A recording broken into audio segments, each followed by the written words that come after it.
और तो अभी हम हैं राजधनवार में, जहाँ पे एक ऐसी मामला सामने आई है। बता दें कि ये जो देश है वो झूठों का देश बनने जा रहा है, क्योंकि अगर आप सच्चाई को सामने लाते हैं तो आपको जान से मारने की धमकी या फिर उठा लेने की धमकी, तरह तरह की धमकियां मिलेगी, क्योंकि आप इस देश में सच्चाई ना दिखा सकते हैं ना सच बोल सकते हैं, क्योंकि पूरी तरह से जो ये है वो अंदर ही अंदर खोखला बनता चला जा रहा है। ऐसा ही मामला आज धनवार थाना के समक्ष से आया है। हमारे साथ है सूरज जी। बता दें कि ये एक न्यूज एंकर है जो जोहारगिरी के नाम से न्यूज चलाते हैं, तो इनके ऊपर भी आज जो है वो धमकी और जान से मारने की आज जो है वो धमकी मिल रही है। तो डायरेक्ट हम इनसे जानने का प्रयास करते हैं कि क्या मामला और क्यों इनको धमकी मिल रहा है। तो सूरज जी, सबसे पहले आपका स्वागत है। आपका भी बहुत बहुत धन्यवाद। आप दूर से चल के और हमारे साथ आए हैं और देखे हैं कि कल हमने एक अपने चैनल पे वीडियो चलाया था जोहारगिरी न्यूज़ पे, जो मंगलम नर्सिंग होम का वीडियो था, काफ़ी चला। और जैसे ही हम चलाएं वीडियो, जैसे अपलोड हुआ वैसे ही कुछ देर में मंगलम नर्सिंग होम के स्टाफ हो या उसी के नाम से कॉल आया था, जिसका नंबर है मेरे पास दर्ज है, हमने आवेदन में भी दर्ज कर दिया है। 911100200818 इस नंबर से कॉल आया और डायरेक्ट कॉल करके हमको बोलना कि आप रंगदारी करते हैं, आप चैनल बना करके यहाँ पे हमारे नर्सिंग होम में आप आए थे, रंगदारी कर रहे थे, बहुत सारा शब्द भाषा बोला, जो कि उसका भी रिकॉर्डिंग हमने शेयर किया है, वो भी हमारे चैनल पे। आप पैसा को दलाली करते हैं न्यूज में देख लेके? क्या बोले न्यूज का लाइसेंस लेकर दगाबाजी करते हैं, पैसा का रंगदारी करते हैं। रिकॉर्डिंग भी चल रहा है, वहां से भी देख सकते हैं। और प्रशासन को भी अभी हमने आवेदन दे करके कार्रवाई का मांग किया है। देखा जाता है कि हम रात को भी अगर कोई कॉल कर दे या फिर कहीं कोई घटना हो जाए रात को, चाहे वो 10 बजे 11 बजे हो या रात को 12 बजे या रात को 3 बजे हो, कोई भी समय हम कभी देखते नहीं है। 24 घंटा अवेलेबल रहते हैं जनता के लिए। और ऐसे गरीब लोगों की अगर शोषण होती तो वैसे आवाज उठाने का हम काम करते हैं। और अगर रात को मगर कभी 11-12 बजे निकलेंगे, अब तो हमें डर की भय लगी होती है। आप अब देख सकते हैं यहाँ पे जो है तो लोकतंत्र के चौथे स्तंभ जो है वो भी अब सुरक्षित नहीं है। बता दें कि अब सुरक्षित नहीं है, अब इनके भी मन में डर है। तो बताइए, जो सुख दुख की बातें आप लोगों तक पहुंचाते हैं उन्हीं के मन में आज जो है वो डर बनी हुई है। क्या लग रहा है कि आगे क्या हो सकती है आपके पास? देखिए, हो सकता है इससे हम ये है कि हम जैसे लोग जो है दिन या रात हो, कभी भी हम लोग अकेले, हम कभी किसी को जल्दी साथ में भी नहीं लेते, अगर कोई मिल जाए तो ले लेते हैं, हम ज्यादातर अकेले ही चलते हैं। और ऐसे क्या, जब हम लोग गरीबों के लिए आवाज अगर उठाते हैं तो क्या ऐसे ही हम लोगों के साथ होगा? ऐसे हम लोग की आवाज दबाई जाएगी? अगर हम लोग की ऐसी आवाज दबाई जाएगी तो नजदीकी जो जमीनी स्तर की मुद्दे होती है, जमीनी स्तर की घटना होती है, जमीनी स्तर पे लूटपाट किया जाता है, ऐसे कौन दिखाएगा? आज आप दिखा रहे हैं, कल आपके पास भी ऐसे घटना हो जाएगा, आपको भी कल को डराएगा, धमकाएगा, आपको भी इस तरह से, आपको भी मतलब कहा जाए तो प्रशासन की कोई मदद नहीं मिलेगी, फिर आप भी शांत हो जाइएगा। तो जमीनी स्तर की जो हो रही है, इतने अपराध जो हो रही है, उसे कौन दिखाएगा? तो यही मामला है कि आप सच्चाई नहीं दिखाइए। हमारे साथ और भी लोग आए हैं, बता दें कि यहाँ पे जनप्रतिनिधि लोग भी आए हैं, उनसे भी हम जानेंगे क्या कहिएगा। सूरज जी है जो न्यूज एंकर है, रिपोर्टिंग करते हैं।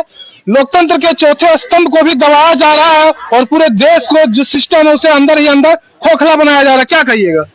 देखिए, लोकतंत्र के चौथे स्तंभ पत्रकार जो कहे जाते हैं, देख रहे हैं जो भी पत्रकार हैं जिस क्षेत्र में है, अगर वह सच्चाई दिखाते हैं तो उनको धमकी दी जाती है, गाली दी जाती है। हम देखें कि वीडियो चल रहा था सूरज जी का, इतना माई बहन गाली दिया गया है, ये दुर्भाग्य है कि पत्रकारों का भी इतना मर्यादा कम है कि आप उसे अभद्र गालियां दी जा रही है। ये बहुत गलत हो रहा है। देखते आ रहे हैं कि जब तक हमारे देश में जो न्यूज चैनल वाले हैं जो सच्चाई दिखाने का प्रयास किए हैं, उनको धमकी दिया गया है, उसे मार दिया गया, उसकी हत्या कर दिया गया, उसका अपहरण कर दिया गया, ये हमारे देश में चल रहा है। देखिए, कोई पत्रकार है आज बहुत, देखिए बिहार में बहुत सारे पत्रकारों को मार दिया जा रहा है जो सच्चाई दिखाने का प्रयास। तो जो सच दिखाते हैं उनके साथ गलत हो रहा है और हमारे जो कानून व्यवस्था है इस पर कोई काम कर नहीं कर पा रही है। तो अभी आप लोग धनवार थाना आए हैं, तो क्या आप लोग यहाँ पे आए तो क्या आप लोग किए हैं यहाँ पे? हम स्थानीय थाना प्रभारी धनवार से मांग करते हैं कि ऐसे लोगों को कड़ी सजा दे, चूंकि फिर दोबारा इस प्रकार का अभद्र भाषा का प्रयोग ना करे और सबक भी मिल जाए इस व्यक्ति को। क्या कहिएगा आप कि ऐसे ऐसे पत्रकारों के ऊपर गाली गलौज किया जाता है, धमकी दिया जाता है? अगर ऐसे ऐसे पत्रकार अगर दब जाएंगे तो आपकी जो सुख दुख की बातें हैं, जो अंदर की बातें हैं, वो बाहर कौन लाएगा? फिर ये जो दिखाने की जो प्रक्रिया। देश का चौथा स्तंभ है आप लोग, और चौथा स्तंभ को अगर कोई धमकाने डराने का काम करेगी तो धनवार की जनता शांत नहीं बैठेगी, क्योंकि जब सच्चाई के साथ हम लोग हमेशा साथ रहते हैं और देते आ रहे हैं।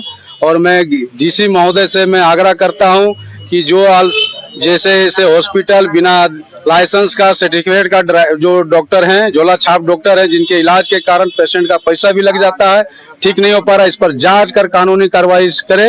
और ऐसे पत्रकार को कमजोर ना समझे, अकेला ना समझे कि देश की जो चौथा स्तंभ पर है उसके साथ हम लोग हमेशा कंधे से कंधे मिलाकर साथ देंगे, क्योंकि पत्रकार के माध्यम से ही हम लोग टीवी और अखबार के माध्यम से जान पाते हैं कि हमारे जिला में, हमारे प्रखंड में क्या विकास हो पा रही है, कैसे लोग सुरक्षित हैं, कैसे लोगों को दबाया जा रहा है। ऐसे लोगों के साथ हमेशा हम लोग साथ रहे हैं, रहेंगे।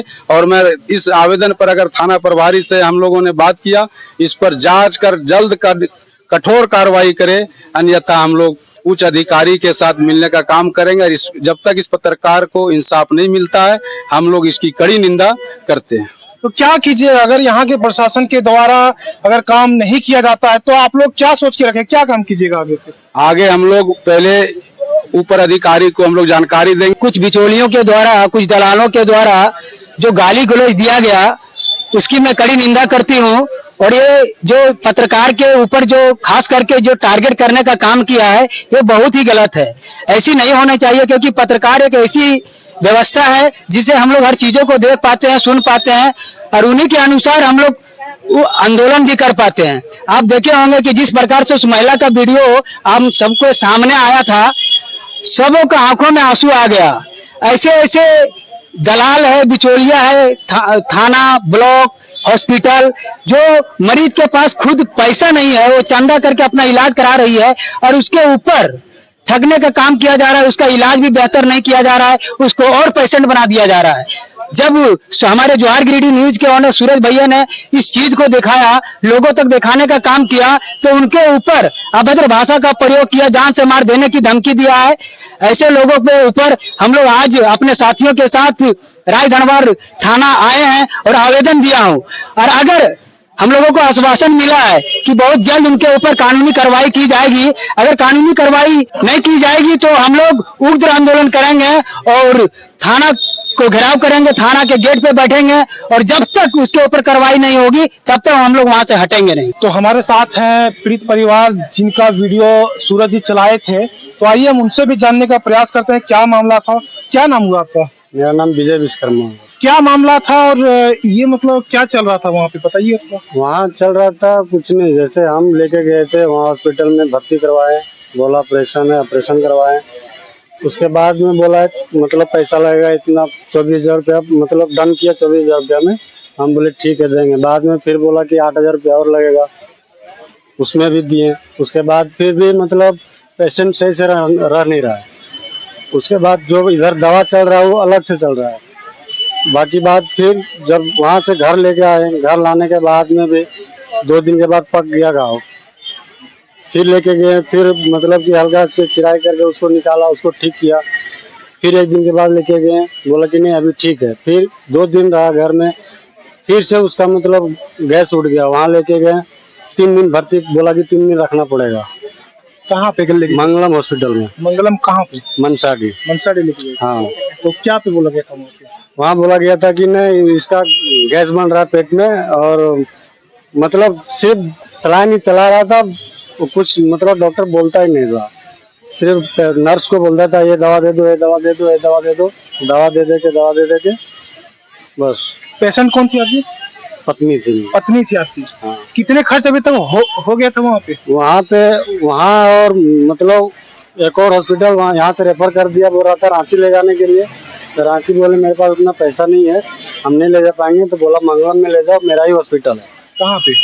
तिलैया में। तिलैया में? हाँ। तो वहाँ भी लेके रखे, वहाँ 4 दिन वहाँ भी रखे। तो वहाँ भी कुल मिला के मेरा खर्चा अभी 90 से प्लस जा रहा है। 90 से प्लस हो चुका है, लेकिन अभी भी मतलब पेशेंट सही नहीं हुआ, सुधार नहीं है। मतलब देखिए ये है बीमारी यहाँ का कि जो पेशेंट इलाज के लिए जाता है उनका भी ट्रीटमेंट किया जाता है। ट्रीटमेंट के नाम से जितना रकम हो सकता है वो लूट लिया जाता है और उसे वहां से रेफर कर दिया जाता है। और जब रेफर कर दिया जाता है और ऐसी ऐसी बातों को जब हम लोग ऊपर तक लाते हैं, सभी लोगों तक पहुंचाते हैं और दिखाते हैं कि क्या वहां का सच्चाई और क्या वहां पे घपला किया जा रहा है, तो ऐसी ऐसी धमकियां मिलती है और ऐसे ऐसे डराने का कोशिश हम लोगों को किया जाता है। बताइए, अगर हम लोगों को इस प्रकार से दबाया जाएगा तो आप लोगों तक बात को कौन लाएगा? अगर हम लोग ये छोड़ देंगे इस काम को तो आप लोगों तक इस मामले को उजागर कौन करेगा? तो ऐसे वीडियो को शेयर करें, ज्यादा शेयर करें, ताकि लोग एकजुटता हो सके और हम लोगों का साथ जो है वो हमेशा बना रहे और लोग हमारे साथ में रहे। तो इनके प्रति और जो धमकी दिया उनके प्रति आपकी क्या राय है, कमेंट जरूर करें। मिलते हैं अगले वीडियो, तब तक के लिए जय हिंद, वंदे मातरम।